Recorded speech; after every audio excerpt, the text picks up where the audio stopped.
మచిలీపట్నంలోని పేర్ని నాని కుటుంబాన్ని ఓడించాలన్న కసి ప్రజల్లో కనిపించింది పార్లమెంట్ అభ్యర్థి బాలశౌరి అన్నారు. అంత కసికి కారణం పేర్ని నాని కుటుంబం చేసిన అరాచకాలే అని, గతంలో ఎన్నడూ లేని విధంగా పోలింగ్ శాతం పెరిగింది అన్నారు.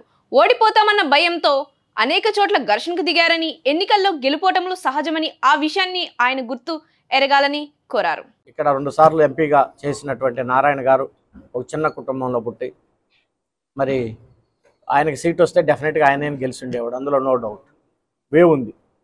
సో ఇప్పుడు పొత్తులో భాగంగా ఇది జనసేనకి ఇచ్చారు కాబట్టి నారాయణ గారు కానీ, బుల్లయ్య గారు కానీ, అలాగే వాళ్ళ బృందం కానీ ఎక్కడా కూడా 1% కూడా తేడా లేకుండా స్వచ్ఛందంగా మనస్ఫూర్తిగా ఎటువంటి బాధ కూడా లేకుండా వాళ్ళందరూ కూడా పార్టీ కోసం పనిచేశారు. నేను జనసేన అభ్యర్థినైనా పవన్ కళ్యాణ్ గారు కూడా అనేక సభల్లో నారాయణ గారి గురించి చెప్పారు, థ్యాంక్స్ చెప్పారు. అలాగే చంద్రబాబు నాయుడు గారు కూడా చెప్పారు.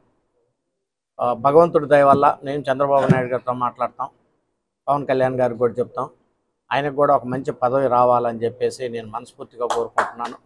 నేను కూడా నా చేతనైనంత వరకు హానెస్ట్గా నేను కూడా సందర్భం వచ్చినప్పుడల్లా మాట్లాడతాం.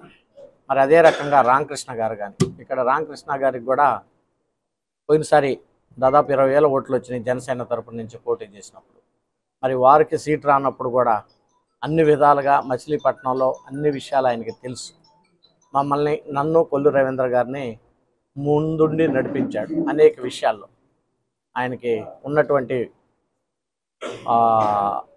ఎక్స్పీరియన్స్ ప్రకారంగా రూరల్లోనైతేనేమి, టౌన్లోనైతేనేమి, ఎక్కడున్నా అందరూ మరి ఆయన కూడా బ్రహ్మాండంగా చేశాడు. అలాగే రాము గారు అయితేనేమి, ఇలాగ ఇక్కడ కూర్చున్నటువంటి కృష్ణ గారు అయితేనేమి, మెహర్ గారు అయితేనేమివ్వండి, పాషా గారు అయితేనేవ్వండి, ఎస్పెషల్గా లాయర్ గారు అయితేనేవ్వండి, బాలాజీ గారు అయితేనేవ్వండి, మిగిలిన వాళ్ళందరూ కూడా పేరు పేరున స్థానికంగా ఉన్నటువంటి నాయకులు వాళ్ళు బ్రహ్మాండంగా పనిచేశారు.